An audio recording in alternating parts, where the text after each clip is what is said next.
Assalamualaikum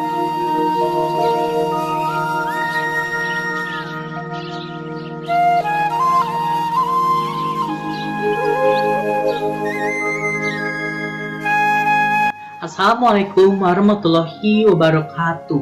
Sampurasun, saderek-saderek anu kurang hormat ke Bapak sareng Ibu Guru sareng rerencengan anu kuring mikanya Langkup ti payun, hayu urang muji syukur ka Gusti Nu Maha Suci pikeun berkah sareng rahmatna pikeun urang ayeuna. Satecan ngawitan biantara. Ngingkeun kuring ngenalkeun diri. Nami abdi Samusnora Putra Siburian di kelas 11 MIPA genep. Dina biantara ieu, kuring bade ngadugikeun pidato ngeunaan tema kabersihan lingkungan. Sakumaha, urang teranggen lingkungan di sakuriling urang masih kotor.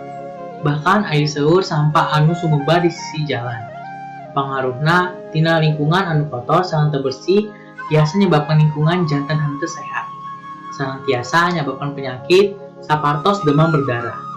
Utamana dina waktu sapartos kieu di mana wabah COVID-19 masih menjadi pandemi, salian tinyababkeun penyakit lingkungan anu kotor.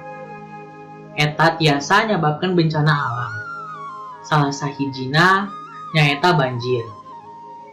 Kusabab, hayu urang jaga lingkungan tina polusi sareng sampah.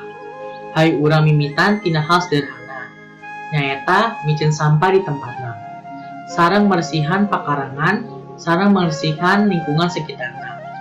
Sakitu wae pidato kuring, hapunten aya kalepatan, kecapana tapi tingkah laku anu teu pikaresepen dina hate. Kuring Samusnora Putra Siburian idin pikeun mundur diri. Saninten buah saninten di parapatan. Hapunten abdi hapunten, pilih ayah kalepatan. Wassalamualaikum warahmatullahi wabarakatuh.